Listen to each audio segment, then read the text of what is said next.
Going. So we're going to start our section on self-control today.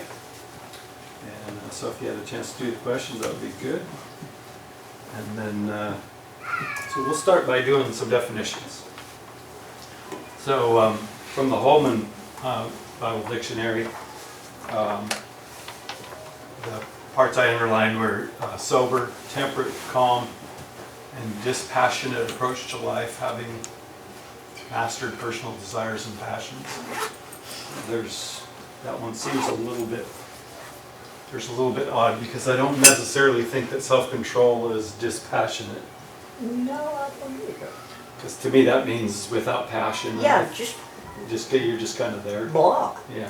And self-control is not that. It's No. It's a very very much of an action. Yes, yes. So I wasn't as happy with that, but I think when you look at the words, at least having mastered personal desires and passions, I like the think rest that of makes a them. little more sense.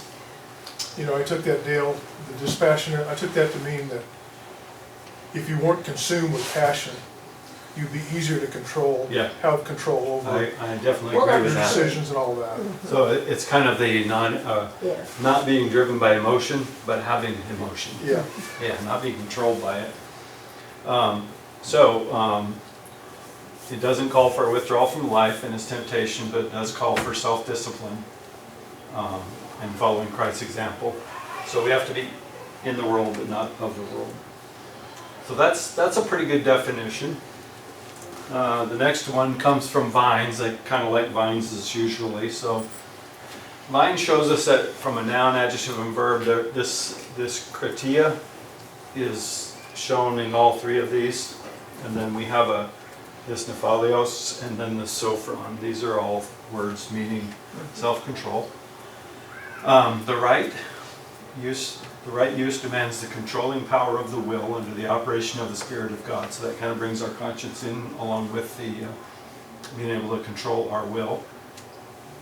In Acts 24:25, that's when he's talking to Festus, or Felix.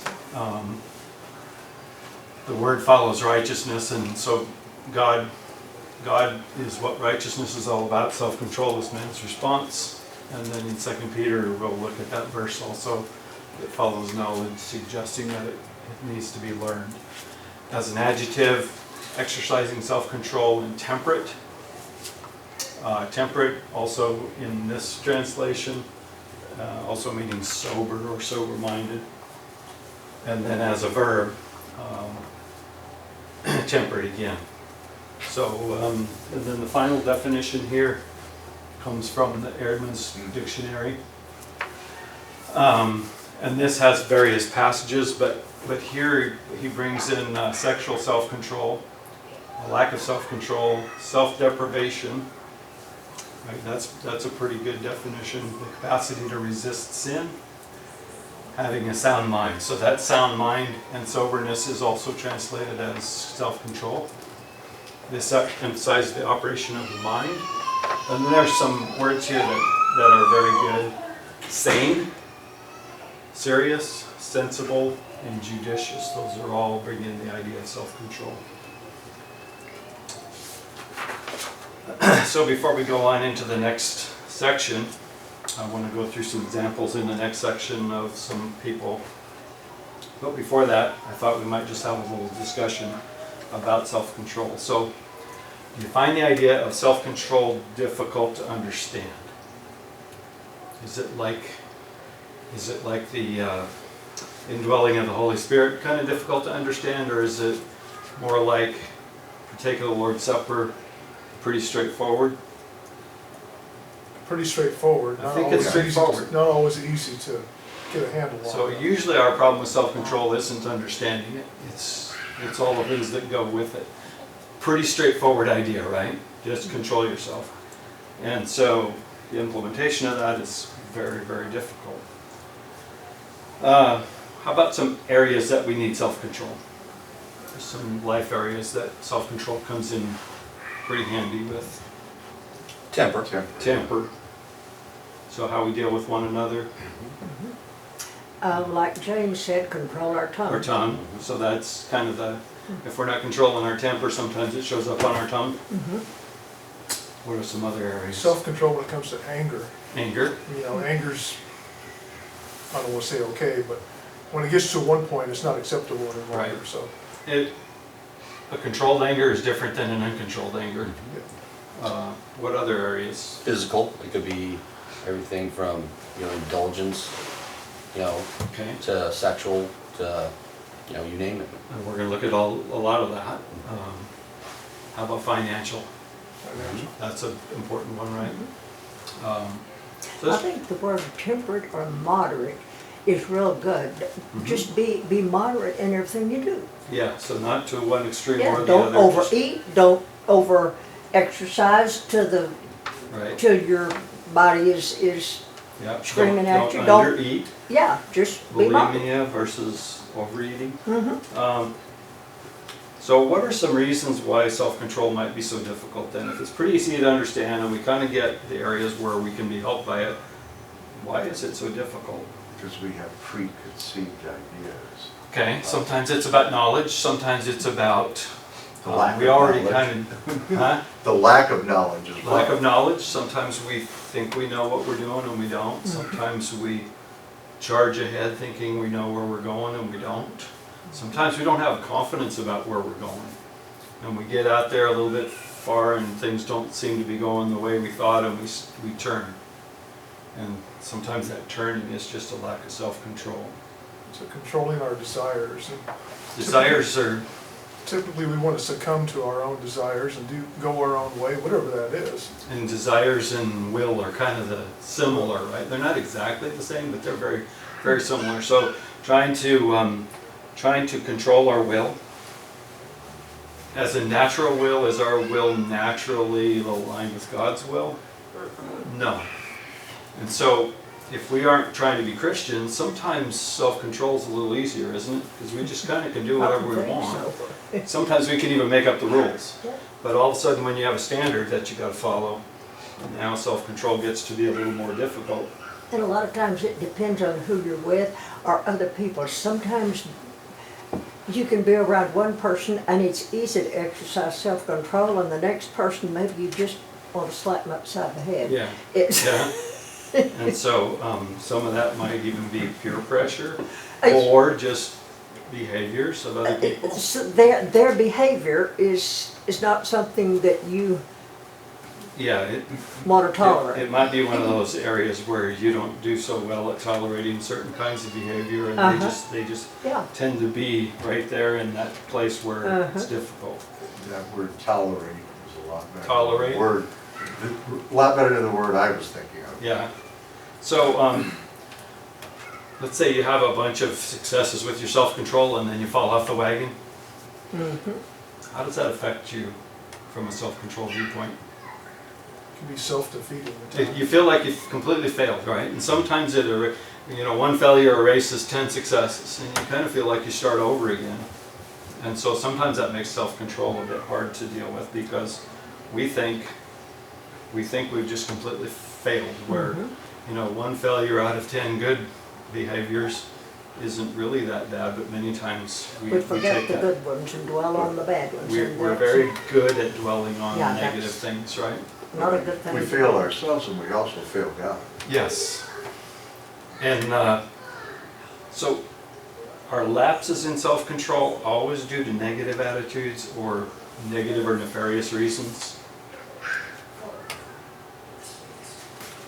Sometimes we think they are, but not always. Let's say you don't have much money, but you know someone that needs food, so you go steal food to give it to them. Is that a negative reason? Not really. Your attitude is right. Your way of going about it is completely wrong. What if somebody got beat up by somebody else, so you go beat that person up on their behalf? Well, you're trying to do a good thing, right? You're trying to stand up for someone, but you do it by doing a bad thing. And so the outcome sometimes, so I'll put that in the category of sometimes we think that we need to be executing justice, and many times we can't. We fail at doing that. And so taking that justice role upon ourselves sometimes will cause us to have self-control issues. Many times, I mean, what does the Bible say about executing justice? It's God. That's God's to do. That's God's. I think it was mentioned about our physical pleasure centers tend to really take us down a lot of times. And it's not, many times it's more obvious in the sexual areas, but some people are kind of thrill seekers, and they get a rush every time they seek that some sort of a thrill. Sometimes we get those same rushes by doing certain things. Sometimes, just doing something that's kind of out on the edge, we get a little rush from that.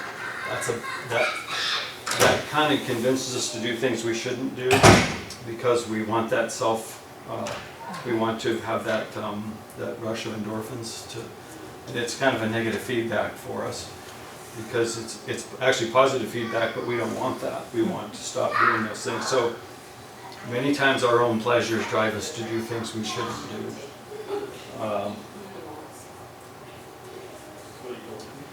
So if you step way back and look at mankind, why does mankind need self-control? Because we're free moral agents. We're free moral agents. That's the bottom line. So you could say, well, it would be better if we didn't need self-control, but what that really means is then God wouldn't give us a choice. And that's not what we want either. So God gave us a choice, and with that choice comes certain responsibilities and certain behaviors, one of those being self-control. And so it's a byproduct of that, and we just have to accept that as part of the free choice that we get. With every choice we get to make, there may be conflicts, and there may be temptations, and there may be self-control issues. Any other thoughts on the things we just talked about? I think that kind of gives us a view of self-control. Why is it important? Is self-control a minor thing for a Christian? No. It's almost totally pervasive, right? It's self-consuming. It's in everything. You almost can't turn around without that topic coming up. So if you're really bad at self-control, you're going to have lots of trouble. And so it's an area we really need to start to master. What's so difficult about mastering self-control? You can't just go to the Bible, read 25 scriptures and say, that I got it now. It helps, but where do we really get self-control? Practice. Practice, experience. Sometimes I want that other cookie. Yeah. And what happens when you eat just one? Well, I can't do that. Then you eat two, right? And then you eat four. And before the only way you stop is when you run out. That's not good. How did you know that? I think I was sitting next to you eating. Okay. So I want to look at a couple examples of self-control from the Bible. Look at a couple examples where there wasn't any self-control. So let's look at Joseph in Genesis chapter 39. So in Genesis 39, I'll read verses 7 through 12. It came about after these events that his master's wife looked with desire at Joseph, and he said, lie with me. Now this is Potiphar's wife, Joseph is the number one guy in Potiphar's house, and she wants him. She says, lie with me. But he refused, and he said to his master's wife, behold, with me here, my master does not concern himself with anything in the house, and he has put all that he owns in my charge. There was no one greater in this house than I, and he has withheld nothing from me except you, because you are his wife. How then could I do this great evil and sin against God? As she spoke to Joseph day after day, he did not listen to her to lie beside her or be with her. Now it happened one day that he went into the house to do his work, and none of the men of the household was there inside. She caught him by his garment, saying, lie with me. And he left his garment in her hand, and he fled, and he went outside. So with Joseph here, we see good self-control. What do we see with her? No self. We could debate this a little bit. She doesn't have self-control, but there's something else that could be going on here, and we're not sure. Should she want to lie with Joseph? No. No. This is not an acceptable behavior. They were still under the old law. Well, no, they weren't in Egypt. Correct. Yeah, that's. So she has a different set of values, right? They did, yeah. But almost in every country, in every place, cheating on your husband is not Is not. acceptable. And it was clear to Joseph that that wasn't acceptable, right? Because he said, he's withheld nothing from me but you. So it's clear that his belief is that she's been withheld from him. And so he believes that he's got to exercise some amount of self-control against her. And he's doing a good job of that. And she's coming at him day after day after day. So he's doing pretty well.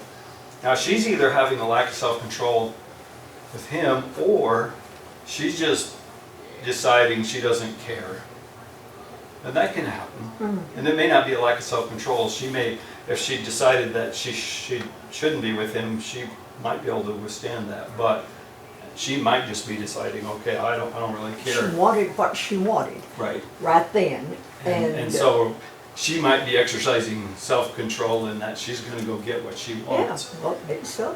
So I don't know. It could be either way. So sometimes, and that just illustrates the point of sometimes when we do something we shouldn't do, it's not because we have a lack of self-control. It may be because we're making a bad decision, we have the wrong values, or we just don't care.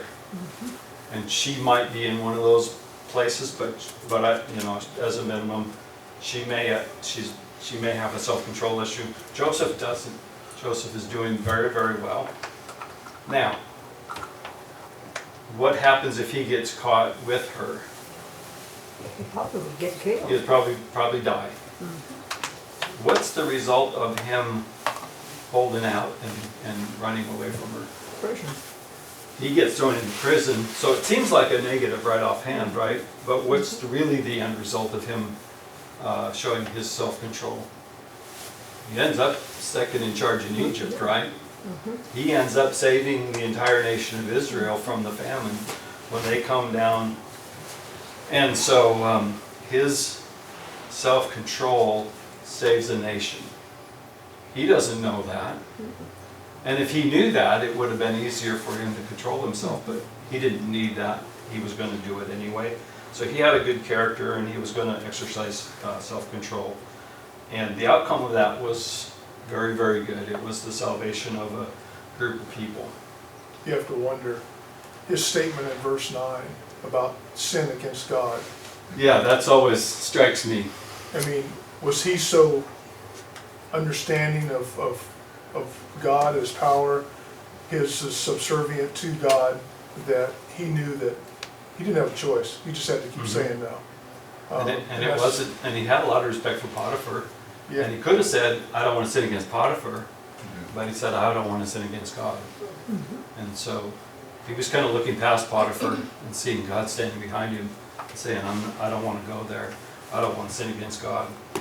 And so that's a good motivation.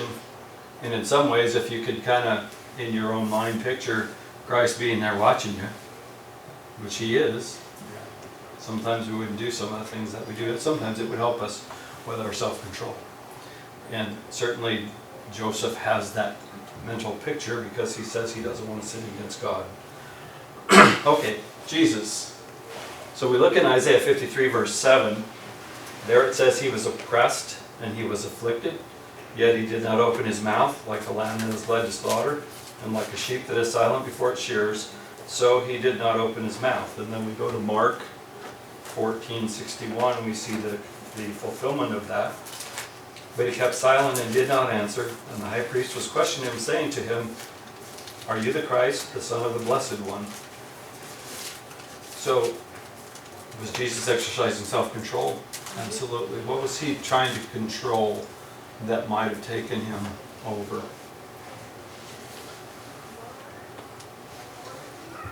If you put yourself in his situation, and you're sitting there being afflicted and persecuted and Hurt, anger, frustration, just, I mean, there's every emotion possible other than unfairness. joy and happiness, but he probably actually had a little bit of that in him because he knew that he was doing his Father's will. Yeah. Yeah, I think he was trying not to launch a defense for himself, because he wasn't there to defend himself. He was there, he had tasks to do. And that was to do what God had sent him to earth to do. And he knew, just like with Joseph, he knew the outcome, which was going to be the salvation of the people. He knew the same outcome was coming, and he knew that if he would just be able to control himself through this, that he would be able to save an entire people, and he would be able to set an example for them. And so he might have been feeling frustration, anger, Fear. He knew Fear. what was coming. you know, if it was me, you might have been thinking, okay, I'm the Son of God. I'm God himself, you can't do this to me. I mean, there's some pride Yeah. involved. So he had a lot of things to control, but he did because he knew the outcome. Yes. And you know what's funny is when we as people get backed in a corner, if we know something about somebody, we're like, well, you did this the other day. The Lord knew every dirty secret of every sin of every person that was He was could have around him. launched that right out there, And he could have said, well, you're sleeping with his wife and you stole from your friend over here whenever you did that deal. And, you know, I mean, Right. you know, human nature would have been, okay, yeah, let's well, I'm dying for all these sins that you guys have committed. Let me tell you about somebody. yeah, let's make it even. Public, yeah. At least make it clear Yep. that you're no saint either, and let's just expose you. But he didn't. He just kept silent. Think that was hard? I think it was hard. Oh, yeah. Would have been hard for us. That's a tough situation. So that's kind of an example of self-control. That's when we talked about anger earlier and our use of our tongue and all those things. That would have boiled over for many of us. So it's a good example, and it sets a good baseline for us as to what we should be doing.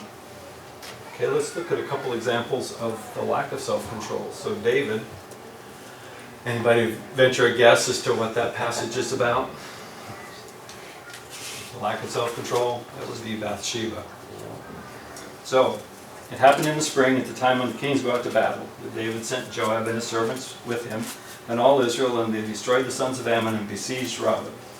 But David stayed at Jerusalem. Now when evening came, David arose from his bed, walked around on the roof of the king's house, and from the roof he saw a woman bathing. The woman was very beautiful in appearance. So David sent and inquired about the woman, and one said, "Is this not Bathsheba, the daughter of Eliam, the wife of Uriah the Hittite?" David sent messengers and took her, and when she came to him, he lay with her. And when she had purified herself from her uncleanness, she returned to her house. So what do we see in this picture? That second Samuel, Yeah. I mean, you really. It made it Second second Samuel, thank you, I'll fix Yeah. that. So what do we see in this one? No self-control. No self-control. I want it, I'm gonna get it. And he didn't seem to even think twice. No, He inquired. no, he just said, go bring her over here. So- And she didn't have any choice really, because if the king commanded, what can you do? Yeah. Now if he saw it, Yeah. and that wasn't anything that he was going to control. As he's looking, he saw. What was the first mistake he made? He didn't look away. He didn't look away. And he began to ask questions about it. He began to inquire. Well, as soon as you start inquiring, you're already, it's like the New Testament says, sin's at your door. It's waiting for you. It's going to get you. Now, he might have been thinking, well, this is just one small indiscretion. No one will ever know. And it was a one-time thing, right? Seemed to A be. lot of ripples. Yeah, that's what I want to talk about. What are the ripples from this? Well, the child The died, child died. and was killed. Who? He had her husband killed. Uriah was killed. Was he a valiant man? He was one of David's Well, trusted men, wasn't he? one of the 30. And he was just nasty to Uriah. I mean, he put him on the front line and pulled back and let him just kill him. And so the husband dies, the baby dies. That it? His kingdom suffers No. turmoil from there on. His whole house was divided. He was Uh-huh. going to have turmoil from there on out. Uh-huh. Split the family. And even split the kingdom. He didn't split it in terms of Israel and Judah, but And the commander of his army knew what he had done. It had to affect him, Sure. you know, to allow this innocent man to be killed. and his reputation was ruined. yeah, and there were a lot of Because he didn't things, protect his a men. lot of ripples. Mhm. And then there was Absalom later, Yeah. and all of that mess. Mhm. It was a terrible, terrible situation, and it affected Israel throughout its history. So, you know, these are such positive examples. This is almost as negative as those are positive in the consequences that came from those. And I'm sure in the moment of who was that lady, never crossed his mind that all of that stuff was going to happen. No. And so one small discretion turned into a lifetime of, and actually many lifetimes of difficulties. He wasn't where he was supposed to be, because it says a few scriptures verses above that the kings were out to war. So he wasn't supposed to be home. He was supposed to be out to war with all the other kings. And what was his real problem? He had too much time on his hands. Mhm. He was idle. Mhm. He's used to being out there. Now, they probably told him he couldn't go out because they don't want their king out on the front lines to be killed, but get busy doing something. He was out meandering. It sounded like maybe he couldn't sleep. He's out wandering on the roof, got himself in trouble. Could have stopped that at any time, but, Yeah. but it kind of started even before that with, And he like had too Jason much said- time on his hands. Like Jason said, he could have gone back into the house Mhm. and forgotten the whole thing. But I mean, a he- king over a kingdom Yeah. with all of his army Uh-huh. out to battle, he certainly had better things to do than to pursue that. So, very bad situation. Now, let's look at Paul. I don't want to read all this because it's very long, but this is the passage where Paul laments all of the, I'd like to do this, but I'm not doing it. So I'm going to pick it up in about verse 16. But if I do the very thing I don't want to do, I agree with the law, confessing the law is good. So now no longer am I the one doing it, but sin which dwells in me. For I know that nothing good dwells in me, that is, in my flesh, for the willing is present in me, but the doing of the good is not. For the good that I want, I do not do, but I practice the very evil that I do not want. But if I am doing the very thing I do not want, I'm no longer the one doing it, but sin which dwells in me. Then I find the principle that evil is present within me, the one who wants to do good. So what's he trying to tell us there? There's always going to be a war. There's a war going on, isn't there? And where is the war being waged? Inside. And the battle is between himself and himself. His desires, in this case he says my flesh, and that may be, you know, even more generalized, maybe those things of the world. And then the things that are spiritual, there's a battle going on. So what do we call, so we need strength to win that battle. And so what's the name of that strength? Self-control. Prayer. Self-control. So he wants to do better, but he doesn't do it. He finds that nothing good dwells in me, that is in my flesh. The willing is present, but the doing is not good. So I want to do the right thing, but I'm not doing it. So the fact that he wants to do the right thing says that this is not an issue of desire or of knowledge, but the fact that he doesn't do it says it's a lack of execution, it's a lack of action, it's a lack of self-control. And so when this battle is going on inward, in the middle, or inward of us, we need to have self-control to win that battle. So this is a pretty important concept here about self-control, that when's this battle going on? Always. It never ends. And so we've got to, and this here might be the reason why self-control is so hard, because this is just continuously going on in us. And we're continually fighting against doing those things we don't want to do. And sometimes And we it do doesn't them. get easy, no matter how old you get. You know, There's always I'm something, right? almost 90, and there are things that I want to do, Mhm, and I want to do them now. mhm. But it's expedient to wait a while. Yeah. So it's always there. The It's always devil is there. always working on us. What he says about himself, about the sin that dwells within him, it's not exclusive to him. No, and it's not an excuse either. It's not an excuse. You We can't face just say, that. well, you know, sin dwells in me and I can't do anything about it, so, you know, it happens. Well, no, No, it doesn't. I think we need to realize that. and work even harder at self-control and things like this. And knowledge is very important, because without the knowledge, that battle doesn't really happen. You just lose the battle before it ever starts, right? You're in bad shape right from the beginning. But once your conscience is properly trained, then you have that battle begins, and you are now fighting against it. So does this only happen after we've made a decision, or does it happen sometimes as part of the decision? Both, yeah. Sometimes the decision, we look at all the options and we say, well, I know I should do this, but I really want to do this, so I'm going to. So you've lost your self-control there, and sometimes it's actually after you've made the choice and you can't stick with it anymore because you just can't exercise enough self-control. So what is self-control? These are some just random thoughts. We're going to talk about a lot of this as we go through, but these are some things just to get you thinking about it. So self-control is a fundamental and critical skill for a Christian. Physical and emotional self-mastery. So we're trying to master our own physical and our own emotional. So those are kind of the two sides of us, and we're trying to get control of those and make them do what we want them to. And that's particularly in situations of intense provocation or temptation, because that's really when we get stressed. That's really when we show our true self, is when we're under pressure. It's also translated as prudent, sensible, temperate, sober, disciplined, and wise. So we subordinate our impulses to our values and bring them under our control. That kind of goes along with this. One of the things, if we don't have any willpower, then we're really turning into being nothing more than animals, because that's the way they are. Restraining impulses and resisting temptation is central to civilization. So people will say the whole civilization relies on this. Well, it does on this. Civilization relies on people having self-control. So if we have no self-control, then society means nothing. Social values mean nothing.